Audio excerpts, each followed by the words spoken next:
I watched my daughter-in-law fling my late husband's suitcase into the lake, laughing as it sank beneath the black water. But when something floated back up, her face turned white as bone. I stood there on the porch, my hands gripping the railing so hard, my knuckles went pale. My mouth opened, but no sound came out. The cold autumn wind bit through my cardigan, but I couldn't move. I just stared at her back as she walked away, her heels clicking on the stone path like gunshots. Your precious George is gone, Margaret. This house, this land, everything, it's mine now. You're just the old woman who overstayed her welcome. Her words hung in the air like poison. My throat tightened. My legs felt like they might give out beneath me. But I didn't fall. I just stood there, frozen, watching her disappear into the darkness of my own home. Before I tell you what happened next, I need you to do something for me. Stay with me until the very end of this story. It gets darker before the light breaks through. If you're listening right now, hit that like button and subscribe, because I need to know my voice is reaching people who understand. And please, drop a comment telling me what country you're in. I want to see how far this truth has traveled. I need to know I'm not alone. My name is Margaret Eleanor Hartwell. I'm 68 years old, and I've lived in this house for 43 years. My husband George built it with his own hands, stone by stone, before our son Daniel was even born. George died 14 months ago, heart attack in his sleep. Peaceful, they said. But nothing has been peaceful since. I never liked Vanessa from the moment Daniel brought her home 7 years ago. She was 32, he was 41. She smiled too wide, laughed too loud at things that weren't funny, and her eyes were always calculating, always measuring what things were worth. But Daniel was lonely after his divorce, and I wanted him happy. So I welcomed her. I stood beside them at their wedding. I called her daughter, and that was my first mistake. The morning after George's funeral, Vanessa started asking questions about the will. Not gentle questions, sharp ones, with edges that cut. She wanted to know about the property deed, the bank accounts, the life insurance. Daniel told her to stop, but she didn't. She just smiled at me across the kitchen table and said, "We're family now, Margaret. Family doesn't keep secrets." But she was wrong. I had kept one secret for 40 years, and it was buried in that suitcase at the bottom of the lake. The suitcase that just surfaced, floating like a ghost in the moonlight, with something inside that would destroy everything she thought she knew. I need you to understand who I was before all this. I wasn't always the quiet widow they could push around. I was Margaret Eleanor Brennan, daughter of Irish immigrants who came to America with nothing but hope and calloused hands. My father worked 3 jobs. My mother cleaned houses until her knees gave out. They saved every penny so I could go to college, the first in our family. I became a teacher. I met George at a church social in 1978. He was a carpenter, strong and kind, with hands that could build anything. We married 6 months later. We were poor, but we were happy. We bought this land when it was just empty acres and a dream. George built our house board by board. I worked double shifts teaching to pay for materials. We planted every tree in this yard. We laid every stone in that path Vanessa's heels clicked on. When Daniel was born, I quit teaching to raise him right. I sewed his clothes. I grew our food. I made this family with my bare hands. And when George's construction business finally took off, when money started coming in, I never forgot where we came from. I saved. I planned. I protected what we built. But I also made choices, hard choices, that I buried deep. Choices that were now floating to the surface in a waterlogged suitcase. And Vanessa was running toward the lake, her designer dress hiked up, her face twisted with something between rage and fear. What she didn't know was that I had been waiting for this moment for 14 months, since the day George died, and whispered 3 words in my ear that changed everything. The suitcase, the lake. Those were his final words to me. Not "I love you," not "take care of Daniel." Just those 3 words, forced through pain and medication, his fingers gripping mine with desperate strength. I didn't understand them then. I thought it was the morphine talking, making him confused, but later when I went through his things, when I found the old brown leather suitcase in the attic covered in dust, I remembered, and I knew I had to hide it somewhere no one would ever look. So I threw it in the lake myself, 3 months after George died. Watched it sink into the dark water, taking whatever secrets it held down with it. I thought that was the end. I thought I could bury the past the way George had asked me to. But Vanessa found photos, old photos, of that suitcase in the attic. She must have been snooping, looking for valuables, looking for anything she could use. And when she couldn't find the suitcase anywhere in the house, she figured it out.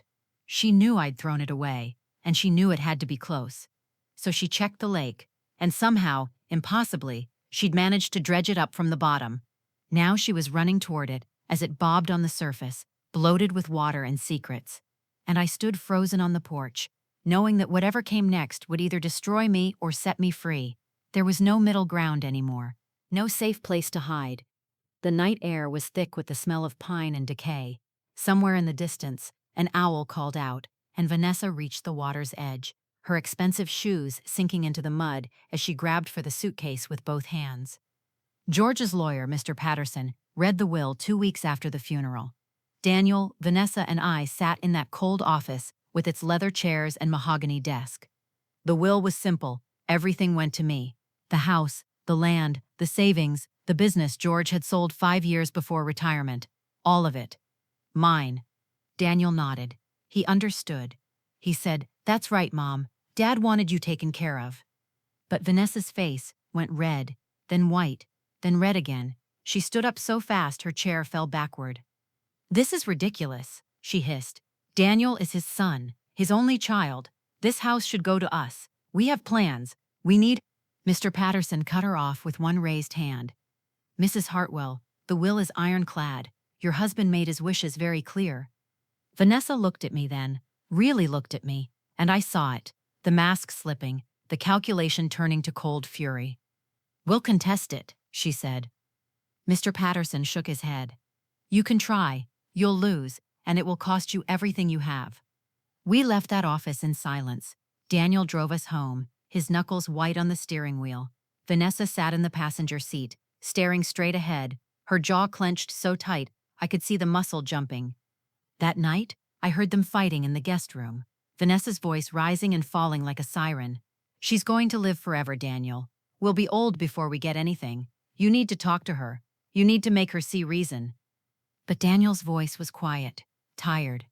"She's my mother, Vanessa. She just lost Dad. Leave her alone." That was the last time my son defended me. Because 3 days later, Vanessa found something I thought I'd hidden well enough, and everything changed. I came home from the grocery store on a Thursday afternoon to find her coming down the attic stairs, dust in her hair and a photograph in her hand. My heart stopped. I knew that photograph. I had hidden it 40 years ago in a box marked Christmas Decorations 1984 because I knew no one would ever look there. It was a picture of me, much younger, standing beside a man who wasn't George. We were holding hands. I was smiling in a way I never smiled in any other photograph. Open, unguarded, radiant. The man's face was turned slightly away from the camera, but you could see enough to know he was handsome, enough to see the way he looked at me. Vanessa held it up like evidence at a trial. "Who is this, Margaret?" Her voice was sweet poison. "I was just looking for the Christmas lights, and I found this box. So many interesting things in there. Letters, too. Love letters." My hands went cold. The grocery bags slipped from my fingers, oranges rolling across the hardwood floor. "That's none of your business," I said, but my voice came out weak, shaking. Vanessa smiled. "Oh, I think it is. I think Daniel would be very interested to know that his saintly mother had secrets. That perfect Margaret, who judges me for wearing red lipstick, who looks at me like I'm not good enough, that Margaret had an affair." The word hung in the air like smoke. "It wasn't an affair," I whispered. "George and I were separated. He was drinking. We were going to divorce." "But you didn't divorce," Vanessa said, stepping closer. "You stayed. You reconciled.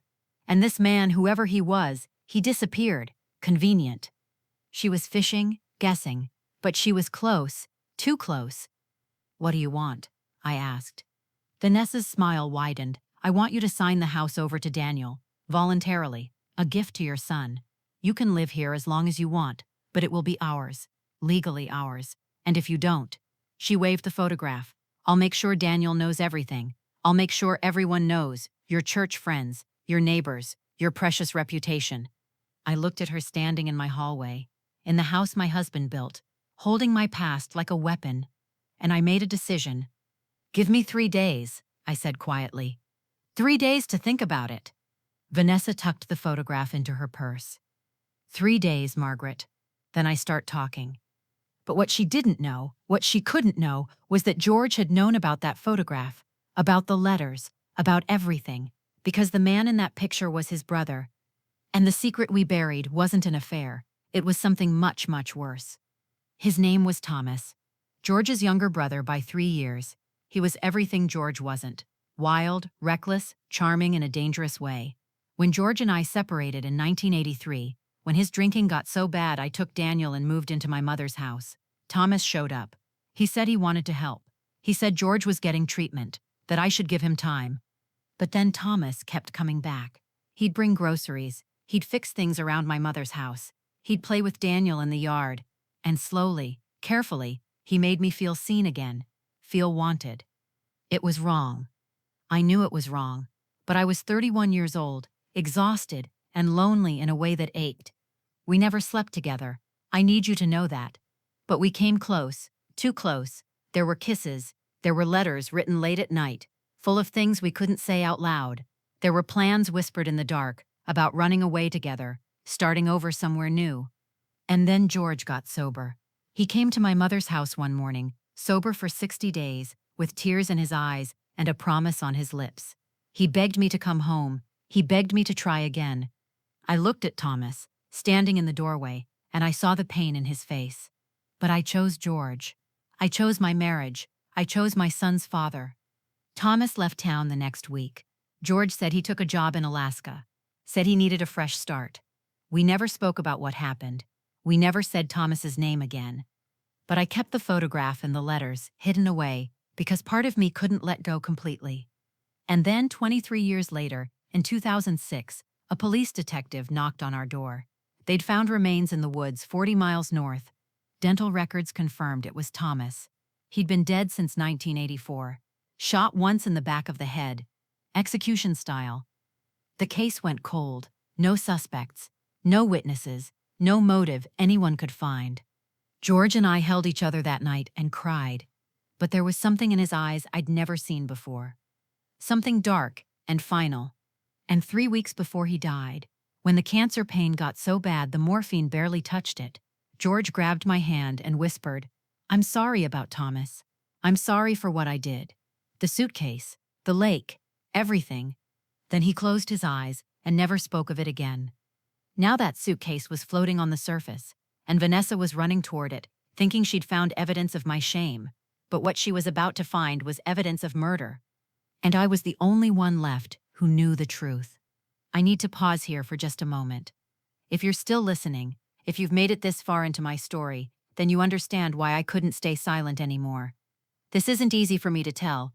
Every word feels like I'm cutting open old scars, but I need you to hear it all. I need witnesses to what happened next. So please, if this story is touching something in you, if you've ever been betrayed by family, if you've ever had to choose between truth and survival, hit that subscribe button, share this video with someone who needs to hear it, and tell me in the comments, have you ever kept a secret that could destroy everything? Because I kept mine for 40 years, and it was about to explode. I watched from the porch as Vanessa dragged the suitcase from the lake.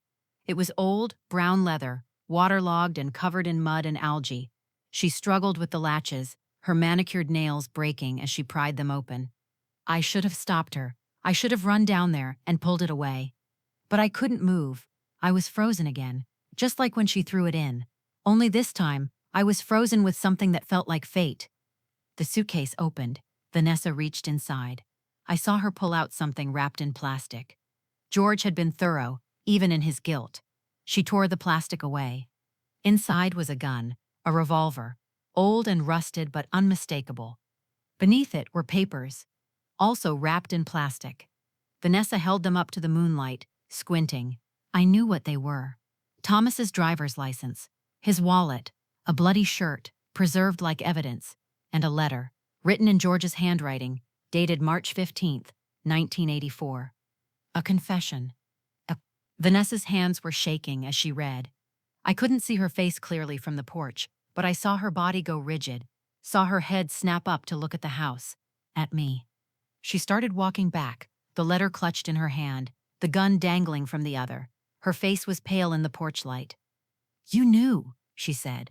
"It wasn't a question. You knew he killed his own brother. You knew, and you stayed. You covered it up. I didn't answer. What could I say? She was right.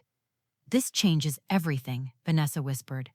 This isn't just about a house anymore, Margaret. This is murder. This is... She stopped. Her eyes went wide. I saw her brain working, calculating, seeing the angles. You're going to give me this house, she said slowly.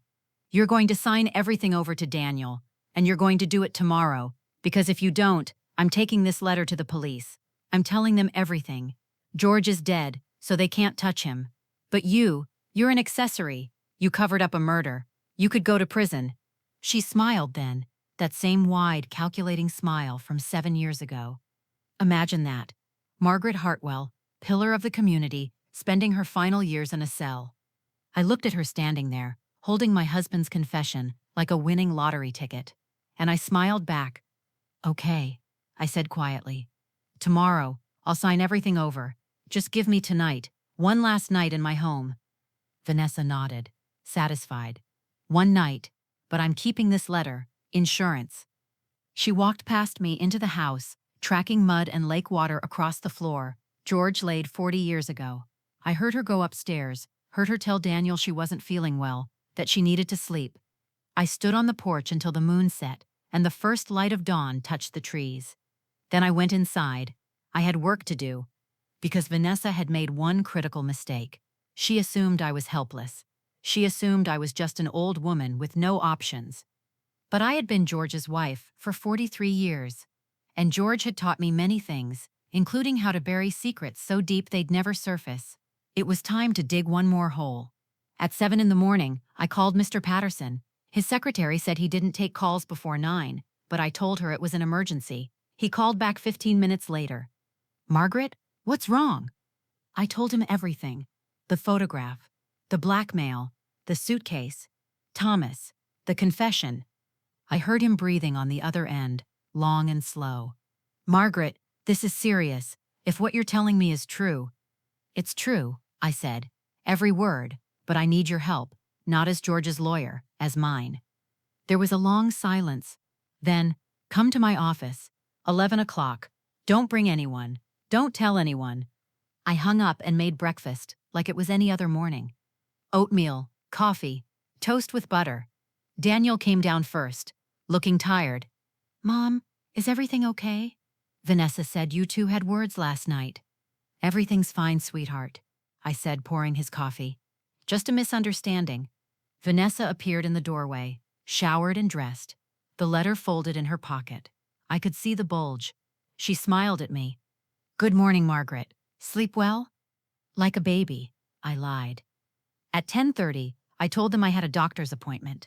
Daniel offered to drive me, but I said no. I took George's old truck, the one he never sold, the one that still smelled like sawdust and coffee. Mr. Patterson's office felt different this time. Colder, more serious. He had another man with him, older, gray-haired, with eyes that had seen too much. This is Detective Morris, Mr. Patterson said. Retired. He worked Thomas's case back in 2006. My heart hammered. I don't understand. Detective Morris leaned forward. Mr. Patterson called me this morning, told me about the letter, about the confession.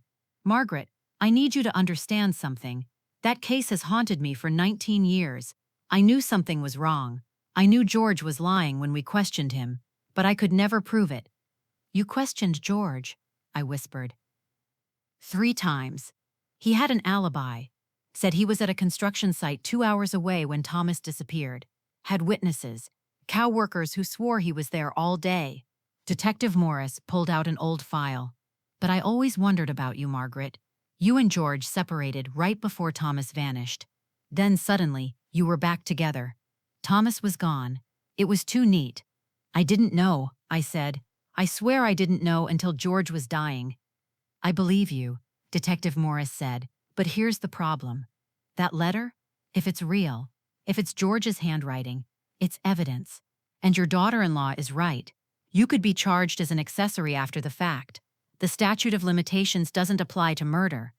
The room spun. So I'm trapped. Either I give her my house or I go to prison for something I didn't do.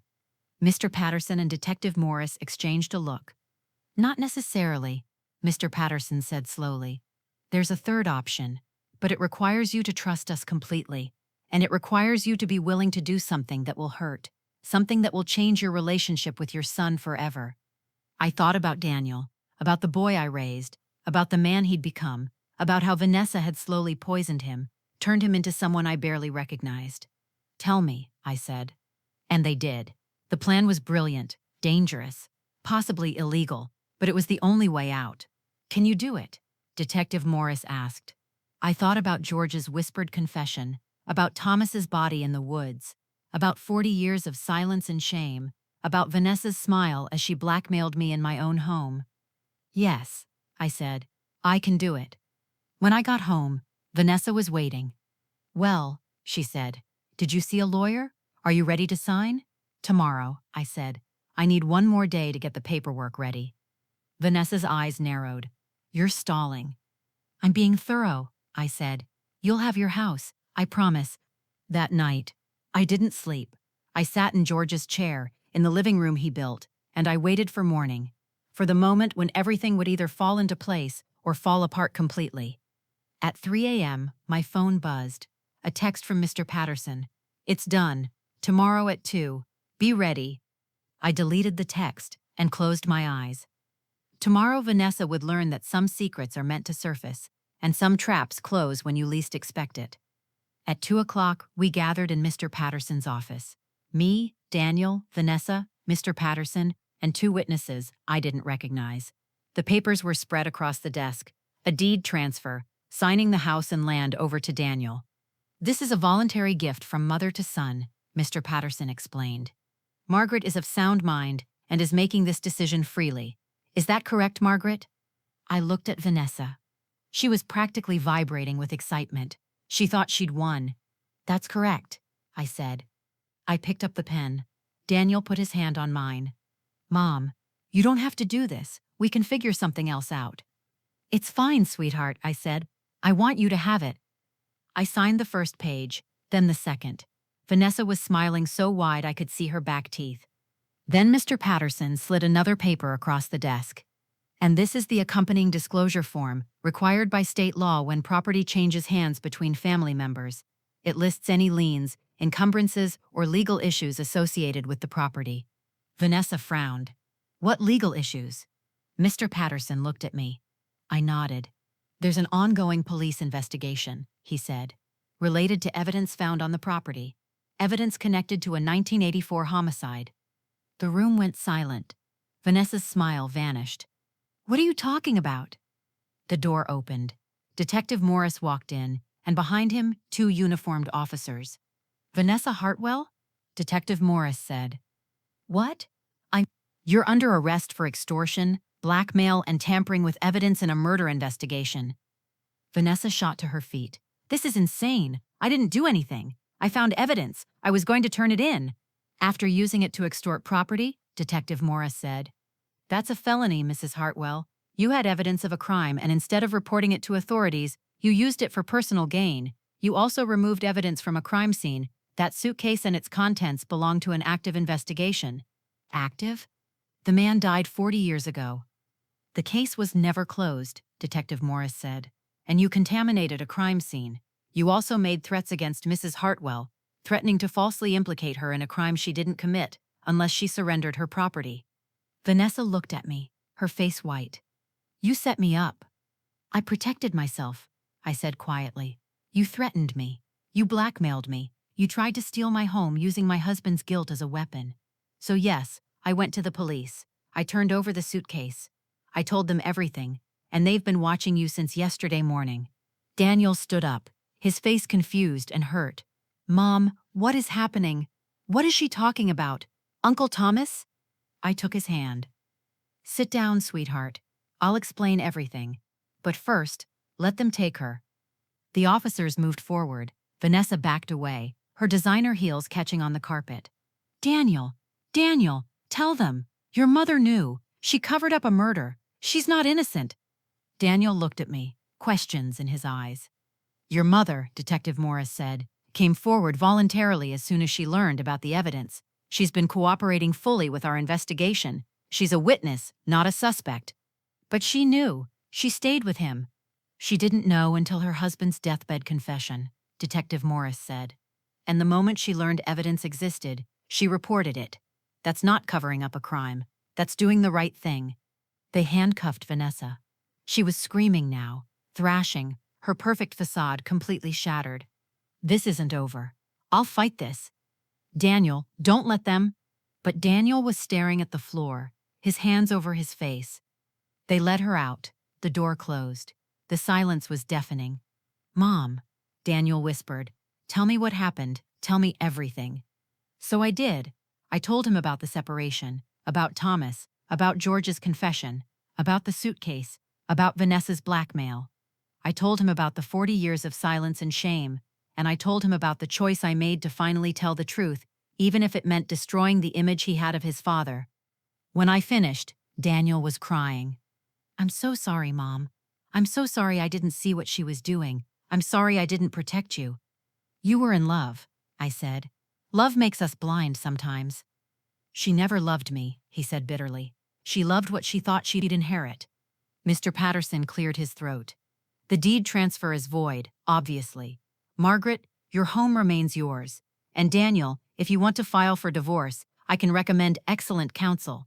Daniel nodded, wiping his eyes. I want her gone, completely gone. We left that office together, my son and I, and drove home in silence. But it was a different kind of silence.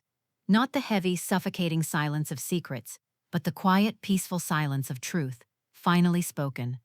When we pulled into the driveway, Daniel turned to me. Did Dad really kill Uncle Thomas? I looked at the house George built, the trees we planted, the life we made. I don't know, I said honestly. The confession could have been the morphine talking. It could have been guilt over something else. The police are investigating, but George is gone. Thomas is gone. The truth might be buried with them. But the gun? The evidence? Could be planted, could be real. We may never know. Daniel nodded slowly. What do you believe? I thought about George's eyes when he whispered those words. About the darkness I saw there. About 43 years of marriage and the mysteries that can hide inside them. I believe, I said carefully, that people are capable of terrible things when they're desperate, and I believe that love and guilt can look very similar in the dark.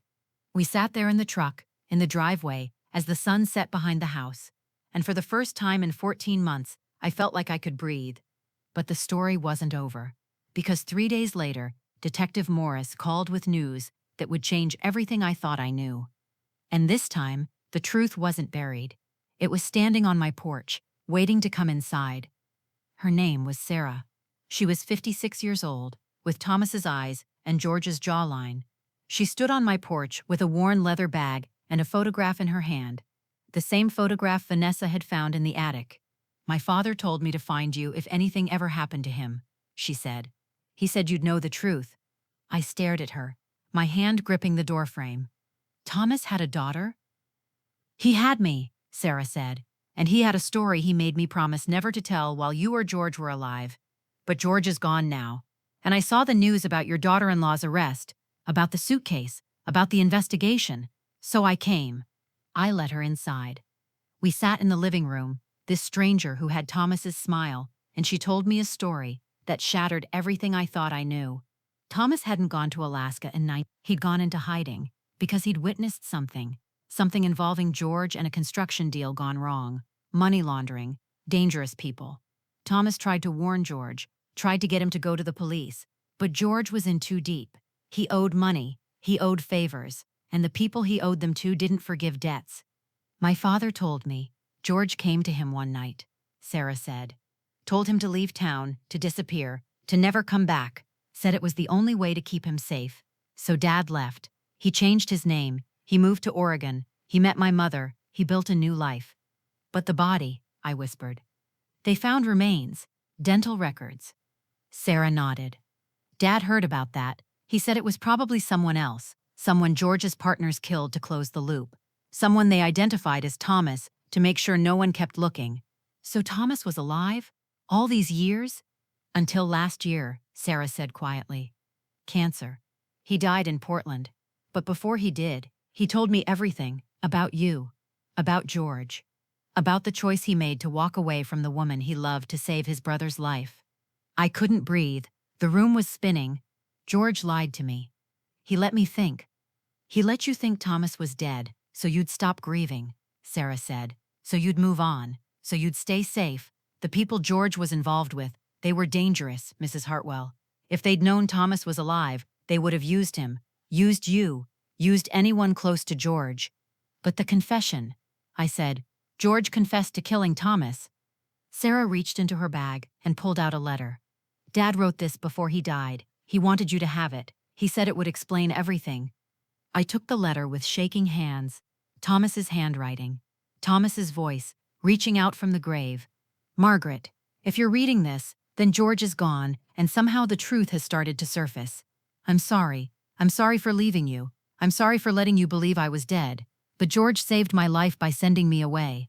The men he was involved with, they would have killed me to control him. So I left. I built a new life.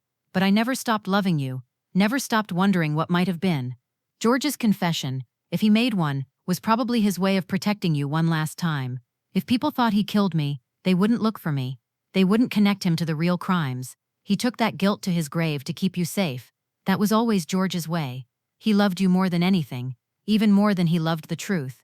Tell Sarah, I'm sorry I couldn't be there. Tell her I did what I had to do. And tell yourself, Margaret, that you didn't waste your life. You built something beautiful. You raised a good son. You survived. That's more than most people can say. With love, Thomas. I folded the letter carefully, my hands shaking. Sarah was watching me with those familiar eyes. What do I do with this? I asked. Do I tell the police? Do I tell Daniel? That's up to you, Sarah said. But I think Dad wanted you to know the truth. Not the version George told. Not the version the police are investigating. The real truth. That he loved you. That he walked away to protect you. And that George, for all his faults, loved you enough to become a monster in your eyes if it meant keeping you safe. I looked around the room, at the house George built, at the life we made, at the 43 years of marriage built on half-truths and noble lies. Does this mean George didn't kill anyone? I asked. Sarah hesitated. I don't know. Dad said George was involved in things, bad things, money laundering, maybe worse. But murder? Dad never said that directly. He just said George made choices to protect the people he loved, and sometimes those choices had consequences. We sat in silence for a long time. Finally, Sarah stood. I should go. I just wanted you to know. Wanted you to have the letter. Wait, I said. You're Thomas's daughter, your family. Stay for dinner. Meet Daniel. He should know he has a cousin. Sarah smiled. Thomas's smile, warm and sad. I'd like that. That night, I introduced Sarah to Daniel. I showed him the letter. I watched his face as he read it. Watched him process the idea that his uncle had been alive all these years, that his father had been something other than the man we thought we knew. So Grandma was right to turn over the suitcase, Daniel said slowly, even though it might implicate Dad in things we don't understand. She did the right thing, Sarah said. The truth is always better than comfortable lies. After Sarah left, promising to visit again, Daniel and I sat on the porch in the dark. Are you going to show the police Thomas's letter? He asked. I thought about it. About George's confession, about the investigation, about Vanessa rotting in a cell, paying for her greed, about the complicated truth that was nothing like the simple story everyone believed. No, I said finally. Let them investigate George's confession. Let them chase that ghost. Thomas is at peace. George is at peace. And I'm finally free of the weight of not knowing. That's enough. Daniel nodded. What about Vanessa? What about her? She's facing serious charges, extortion, blackmail, tampering with evidence. Her lawyer called me today. He wants me to testify on her behalf. Says she's a good person who made a mistake. I looked at my son. Is she a good person? Daniel was quiet for a long time. No, he said finally. She's not. She tried to destroy you, Mom. She tried to steal everything you and Dad built. She deserves what she's getting. Then let justice take its course, I said. We sat there in the dark, listening to the crickets, watching the stars appear one by one. And I thought about Thomas, who gave up everything for love, about George, who built a life on complicated truths, about Vanessa, who thought she could weaponize secrets and found out some weapons explode in your hands. The story wasn't over yet, but for the first time in a long time, I wasn't afraid of how it would end. Because I'd learned something important. The truth doesn't always set you free, but choosing when and how to tell it, that's power. And I was done being powerless. Vanessa's trial began 6 months later, in the spring when the trees George planted were blooming white and pink. I sat in the courtroom every day, watching her defense attorney try to paint her as a victim, a confused woman who found evidence and didn't know what to do with it, who made poor choices out of fear and desperation. But the prosecution had recordings, because Detective Morris, brilliant and thorough, had convinced me to wear a wire the day Vanessa blackmailed me. They played it for the jury. Vanessa's voice, cold and calculating. "You're going to give me this house. You're going to sign everything over to Daniel, and you're going to do it tomorrow, because if you don't, I'm taking this letter to the police." My voice, small and frightened. "What do you want from me?" Vanessa's laugh. "Everything you have. Everything you've been hoarding like some dragon on a pile of gold. You're old, Margaret. You don't need all this. But we do. And you're going to give it to us, or I'll make sure your last years are spent in prison." The jury's faces hardened. This wasn't a confused woman. This was a predator. The prosecution called witness after witness. Mr. Patterson testified about the will, about George's explicit wishes that everything go to me. Neighbors testified about Vanessa's complaints, her comments about how I was wasting the property, how it should belong to the younger generation. Daniel testified. I watched my son sit in that witness box and tell the truth about his marriage, how Vanessa had pushed him to pressure me about the inheritance, how she'd grown increasingly angry and obsessed with the property, how she'd told him again and again that I was being selfish, that I should do the right thing and give them the house. "Did you want your mother's house?" the prosecutor asked. "No," Daniel said firmly. "I wanted my mother to be happy and safe. The house was hers. Dad wanted her to have it. I respected that." "And did your wife respect that?" Daniel looked at Vanessa. She was staring at the table, her jaw tight. "No," he said, "she didn't." The defense tried to argue that Vanessa had intended to turn over the evidence eventually, that she was just scared and confused, but then the prosecution revealed something that destroyed that argument. Vanessa had contacted a real estate agent 3 days before she found the suitcase. She'd inquired about the property value of my land. She'd asked how quickly a house could be flipped after acquiring it. She'd planned this, all of it, the blackmail, the extortion. She'd been looking for leverage, and when she found the photograph, she thought she'd hit gold. When she found the suitcase, she thought she'd found a weapon that would guarantee her victory. But she'd found a trap instead. The verdict came back in 4 hours. Guilty on all counts. Vanessa's face crumpled. She looked at Daniel, reaching out her hand, but he turned away. At sentencing, the judge was harsh. "Mrs. Hartwell, you attempted to exploit a family tragedy for personal gain. You used evidence of a potential crime not to seek justice, but to extort property from an elderly woman who had done nothing to harm you. You showed no remorse, no understanding of the gravity of your actions. This court sentences you to 5 years in state prison, with the possibility of parole after 3. Vanessa screamed. They had to drag her from the courtroom. I sat there watching her disappear through the doors, and I felt nothing. Not satisfaction, not vindication, just emptiness. Outside the courthouse, reporters surrounded us. Daniel put his arm around me, and we pushed through to the truck. "Mrs. Hartwell, do you feel justice was served?" "Mrs. Hartwell, do you forgive your daughter-in-law?" "Mrs. Hartwell, what about your husband's confession? Is the police investigation still ongoing?" Dang it. I stopped, turned to face the cameras. My husband was a complicated man who made difficult choices to protect his family. The police are investigating, and I'm cooperating fully. As for Vanessa, I paused, choosing my words carefully. She made her choices, she faces the consequences. That's how justice works. And yes, I forgive her. Because carrying hate is too heavy a burden for an old woman. I'm done carrying heavy things. We drove home in silence. Daniel came inside, helped me make tea, sat with me at the kitchen table. "It's over," he said. "Is it?" I asked. "The police are still investigating, Dad. Sarah says there might be more to the story. Vanessa will be out in 3 years, angry and vengeful. Is it really over?" Daniel took my hand. "For you it is, Mom. You did what you had to do. You protected yourself. You told the truth. Whatever else happens, that's not your burden anymore." He was right. I'd carried George's secrets. I'd carried Thomas's ghost. I'd carried 43 years of questions and guilt and uncertainty. But I was done carrying. That night, after Daniel left, I walked through the house. Every room held memories, some beautiful, some painful, all true. I ended up in the bedroom George and I had shared for 4 decades. I opened his closet. His clothes still hung there, smelling faintly of sawdust and Old Spice. I'd been meaning to donate them, but I couldn't bring myself to do it. Not yet. In the back of the closet, behind his winter coats, I found a box I'd never noticed before. Small, wooden, with a brass latch. I opened it. Inside were letters, dozens of them, addressed to Thomas, in George's handwriting, never sent. I sat on the bed and read them by lamplight. They were confessions, apologies, explanations. George had written them over the years, pouring out his guilt and grief and love for the brother he'd sent away. Thomas, I did what I had to do. They would have killed you. You know that. But it doesn't make it easier. I see your face in Daniel's sometimes. I see the way Margaret looks at old photographs. I took you away from her. I took you away from your own life. I'm sorry.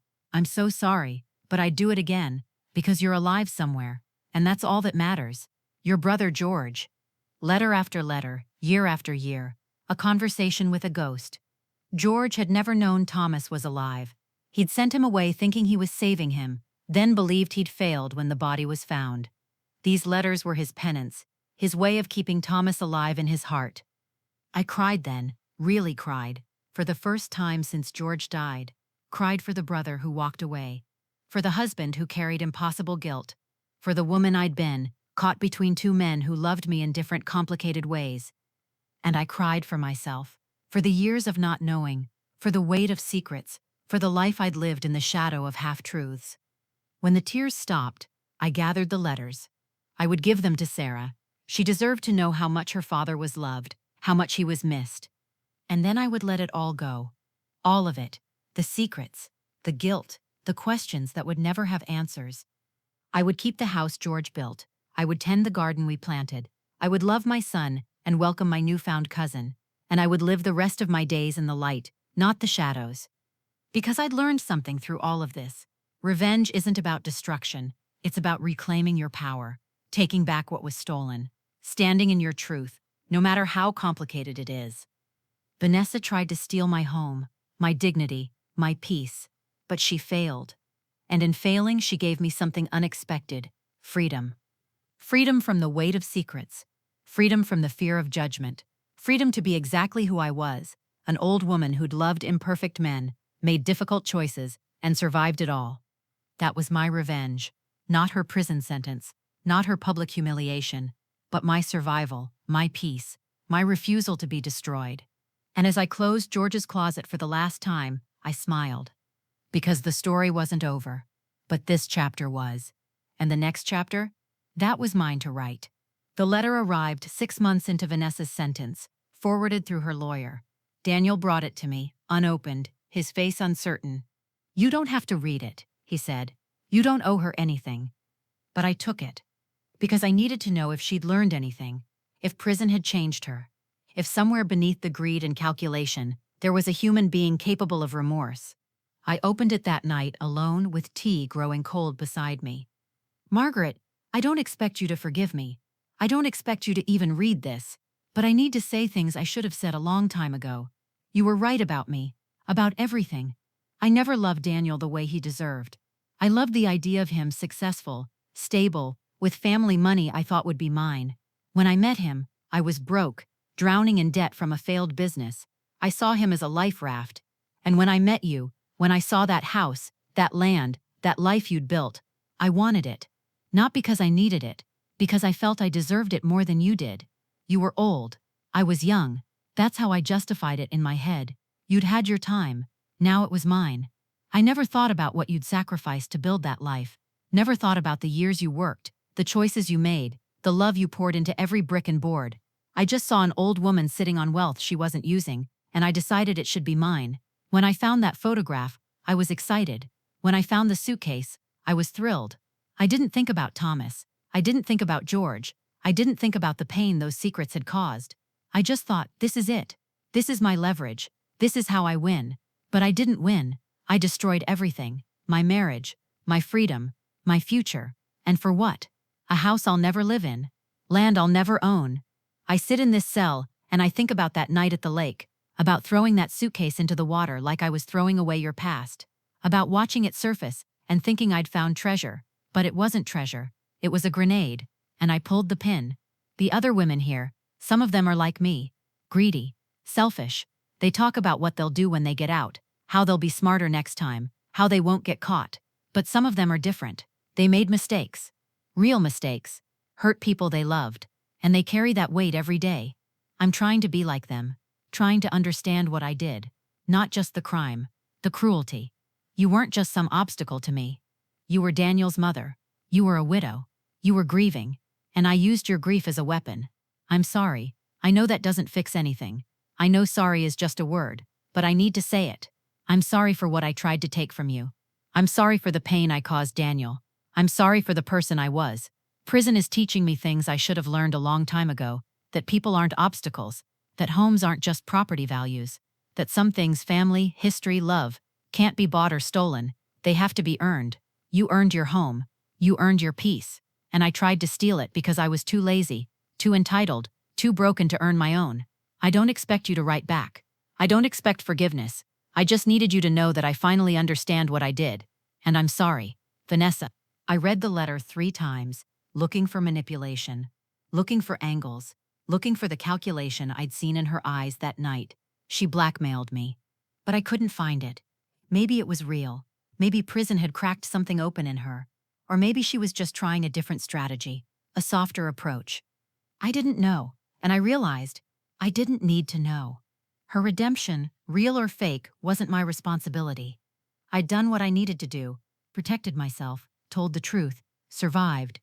What Vanessa did with her time in prison, what she became after that was her journey, not mine.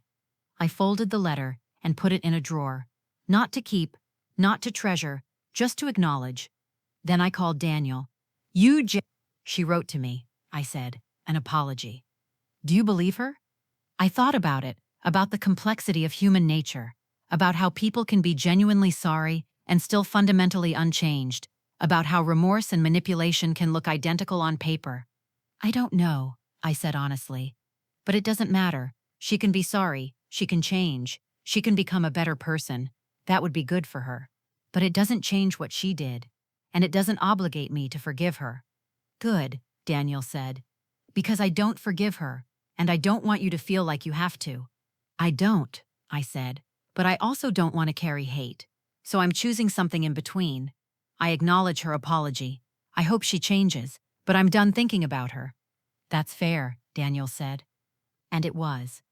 Because forgiveness isn't always necessary for healing. Sometimes acknowledgement is enough. Sometimes letting go doesn't mean reconciliation. It just means releasing your grip on the anger so it doesn't poison you. That night, I dreamed of Thomas and George, sitting on the porch of the house they'd both loved in different ways. They were laughing about something, easy and light, the way brothers do when they're young, and the world hasn't yet taught them about impossible choices. I woke up with tears on my face, but peace in my heart. Because I'd finally learned the difference between justice and revenge. Justice is what the court gave Vanessa, consequences for her actions, punishment for her crimes, punishment for her crimes. Revenge would have been me gloating over her suffering, visiting her in prison to show her what she'd lost, making sure she knew every day that I'd won and she'd lost. But I didn't need that, because I hadn't won, and she hadn't lost. We'd both just arrived at the natural consequences of our choices. She chose greed, I chose truth, and the universe, in its strange and complicated way, sorted us accordingly. That was enough, that was everything. The next morning, I burned the letter in the fireplace, watched Vanessa's words curl and blacken and turn to ash, not out of anger, not out of dismissal, but out of completion. Her apology was acknowledged, her words were heard, and now they were released, returning to the air, no longer mine to carry. I had enough to carry already. The good memories and the hard ones, the love and the loss, the truth and the mysteries that would never be solved. But I was strong enough now, strong enough to carry what was mine, strong enough to release what wasn't. And that made all the difference. 2 years after Vanessa's sentencing, Daniel came to Sunday dinner with a woman. Her name was Elena. She was 48, a high school art teacher with kind eyes and paint-stained fingers. She brought me flowers, not expensive ones from a florist, but wild flowers she'd picked herself, wrapped in brown paper. "I hope this is okay," she said nervously. "Daniel said you wouldn't mind, but I know meeting the mother is—" "Come in," I said, taking the flowers. "I've been waiting to meet you." We'd talked on the phone a few times. Daniel had been dating her for 8 months, taking it slow, being careful, learning from his mistakes. But this was the first time he'd brought her to the house, the first time he'd risked my judgment. We ate dinner on the porch, grilled chicken, fresh vegetables from the garden, bread I'd baked that morning. Elena asked about the house, about George, about how we'd built our life here. And I told her. Not the dark parts, not the secrets, just the good memories, the love, the work, the dreams that became reality. "It's beautiful," Elena said. "Not just the house, the history, you can feel it in every room, the love that went into building it." After dinner, Daniel helped me with dishes while Elena wandered the garden. "She's lovely," I said. "She is," Daniel agreed, "and I'm terrified." "Of what?" "Of making the same mistake again, of bringing someone into your life who'll hurt you. Daniel," I interrupted, "look at me." He turned, his hands in soapy water. "Elena is not Vanessa," I said firmly.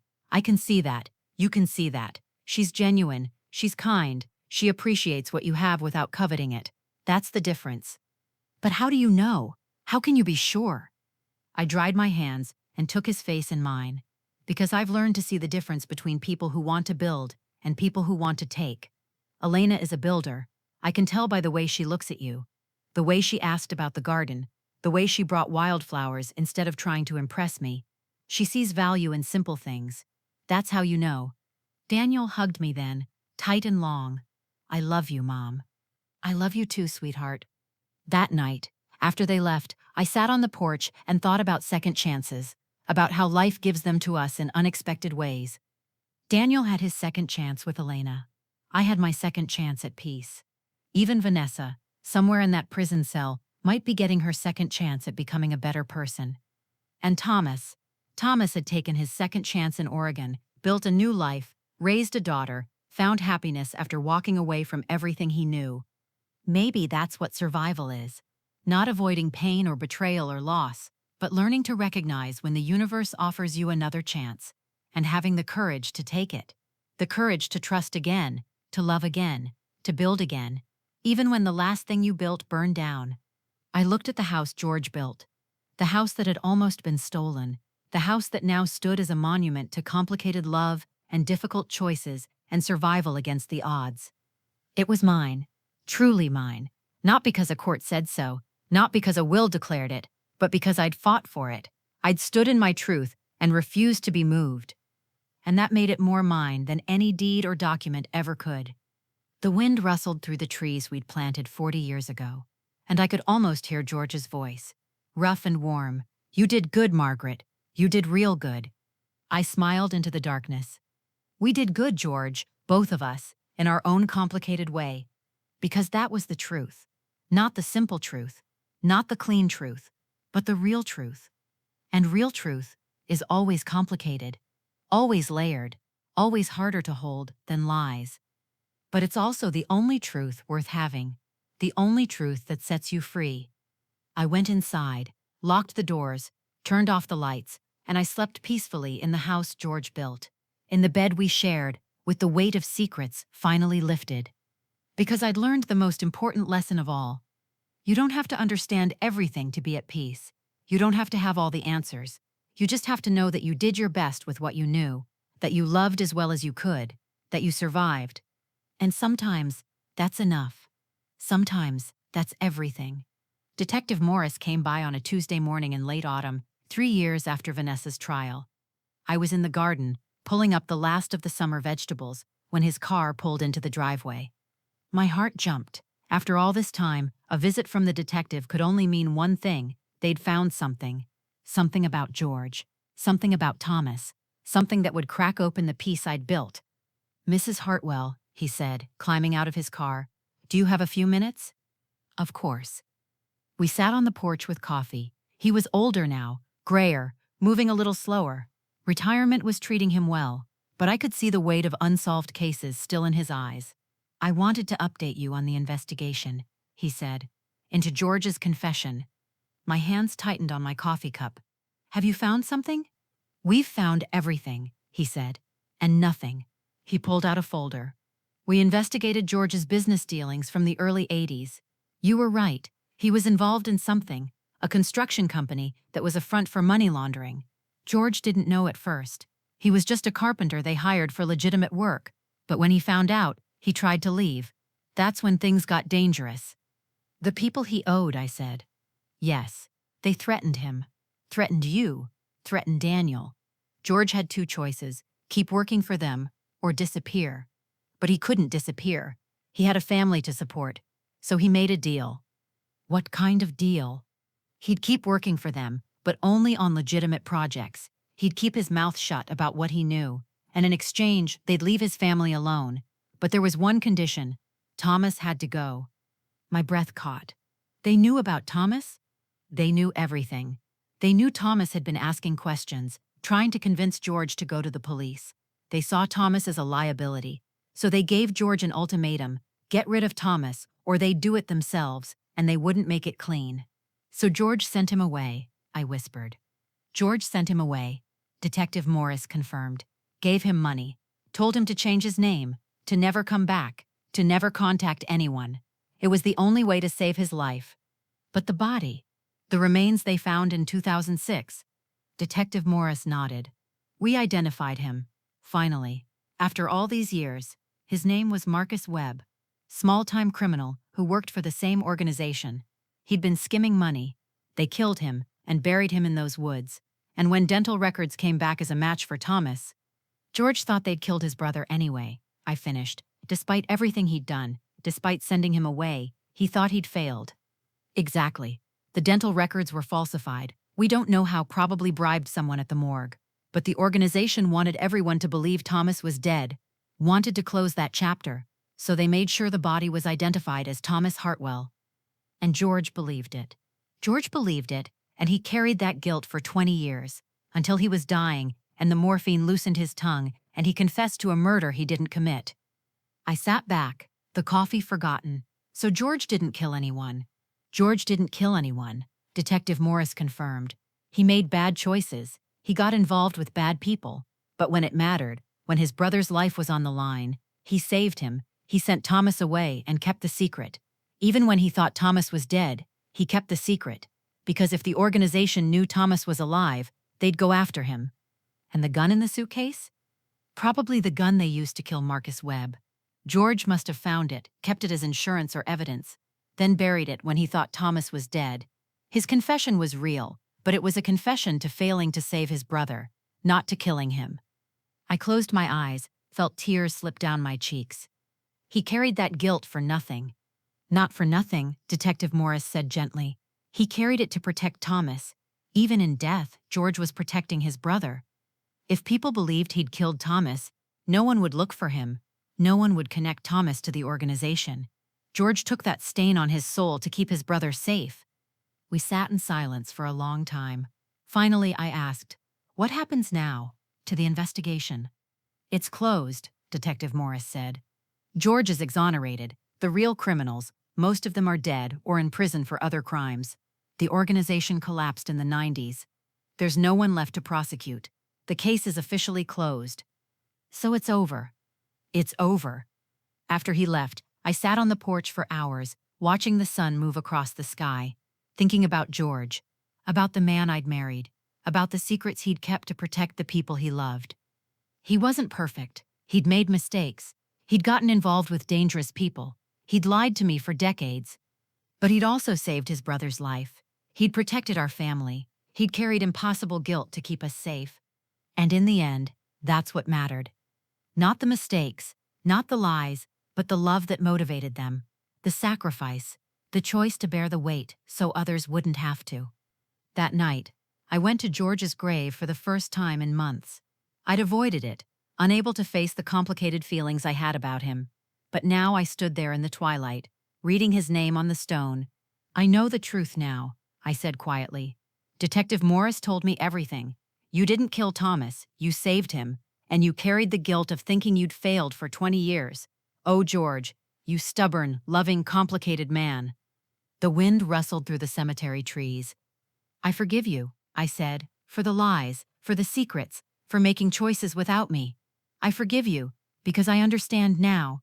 You did what you thought you had to do to protect us, and maybe you were wrong. Maybe you should have trusted me with the truth, but you did your best, and your best saved your brother's life. I placed my hand on the stone. Rest now. The guilt is gone. The secrets are told. Thomas is at peace. I'm at peace. Rest, my love. You earned it. I walked home through the gathering dark, feeling lighter than I had in years. Because the last piece of the puzzle had fallen into place. The last question had been answered. And the answer, complicated as it was, made sense. George had loved imperfectly, but he'd loved fiercely. And in the end, that's what I chose to remember. Not the lies, not the secrets, but the love. Always the love. Before I finish this story, I need to tell you something. If you've stayed with me through all of this, through the betrayal and the secrets and the complicated truth, then you understand why I had to tell it, why I couldn't stay silent anymore. This isn't just my story. It's the story of every woman who's been underestimated, every widow who's been targeted, every mother who's had to choose between truth and peace. If this story touched you, if it made you feel something, I need you to do something for me. Hit that like button, subscribe to this channel, because there are more stories like mine out there. More women who need to know they're not alone, more families torn apart by greed and lies. And the only way we fight back is by telling the truth, by being witnesses for each other. So please, share this video with someone who needs to hear it. And in the comments, tell me, have you ever had to fight for what was yours? Have you ever been betrayed by family? Have you ever discovered that the people you loved were more complicated than you knew? I want to hear your stories. I want to know I'm not alone in this, because that's what we do. We survive, we tell our truth, and we stand together. Thank you for listening. Thank you for being here. And thank you for reminding me that my voice matters. Now let me finish this story. 5 years after Vanessa's arrest, I'm 73 years old. My hair is completely white now. My hands shake a little when I pour coffee. I move slower than I used to. But I'm still here. Still in the house George built. Still tending the garden we planted. Still living the life we made together. Daniel comes by every Sunday with Elena. They married last year in a small ceremony in the garden, surrounded by family and friends. Sarah was there, Thomas's daughter, my found family. She visits twice a year now, bringing her own children, George and Thomas's grandchildren, who never knew their grandfather. Vanessa got out of prison 6 months ago. I heard she moved to another state, started over with a new name. Daniel says she sent him divorce papers and a short note. I'm sorry, I hope you're happy. He signed the papers without hesitation. I never heard from her again. And that's okay. She's living her second chance somewhere else, and I hope she's learned from her mistakes. I hope she's building instead of taking. But that's her journey, not mine. My journey led me here, to peace. Not the simple peace of an easy life, but the complicated peace of a life fully lived, with love and loss, and secrets, and truth, all tangled together. I learned that revenge isn't about destroying your enemies, it's about refusing to be destroyed. It's about standing in your truth, even when it's complicated, even when it's hard. It's about protecting what's yours, not with violence, but with boundaries, not with hate, but with clarity. Vanessa tried to take my home, but she couldn't. Because home isn't just a building. It's not just property, or land, or money. Home is the life you build, the memories you make, the love you pour into every corner. And that can't be stolen, it can only be given away. And I refused to give it away. I stood on my porch and said no. I walked into that lawyer's office and told the truth. I wore a wire and let the world hear what she'd done. I chose justice over silence. And in choosing justice, I chose myself. That's the lesson I want you to take from this story. You are worth fighting for. Your home is worth protecting. Your truth is worth telling, even when it's complicated, even when it's hard, even when people call you selfish or bitter or unforgiving. Stand anyway, speak anyway, survive anyway. Because that's what we do. We survive, and in surviving, we win. Not because our enemies are destroyed, but because we remain standing. I sit on my porch now, in the evening light, watching the sun set behind the trees George and I planted 40 years ago. I think about Thomas, who gave up everything for love, about George, who carried impossible secrets to protect his family, about Vanessa, who learned too late that some things can't be stolen, about Daniel, who found love again after betrayal, about Sarah, who brought her father's story home, and about me, Margaret Eleanor Hartwell, 73 years old, widow, mother, grandmother, survivor. I'm still here, still in my home, still at peace. And that's my revenge, my survival, my victory. The wind moves through the trees, the crickets sing, the stars come out one by one. And I sit in the house my husband built, surrounded by the life we made, holding the complicated truth of who we were and what we did. It's not a perfect story. It's not a simple story. But it's my story, and I'm no longer afraid to tell it. Because the truth, messy and complicated and real, is always better than beautiful lies. Always. I close my eyes and breathe in the evening air, and I smile. Because I'm home. Really home. Not just in the building, but in myself, in my truth, in my peace. And no one can take that away from me. No one, ever again. This is Margaret Eleanor Hartwell, signing off. Thank you for listening to my story. Thank you for being witnesses to my truth. And remember, you are stronger than you know, braver than you believe, and worthy of fighting for. Always. Stand in your truth, protect what's yours, and survive. That's all any of us can do. And sometimes, that's everything.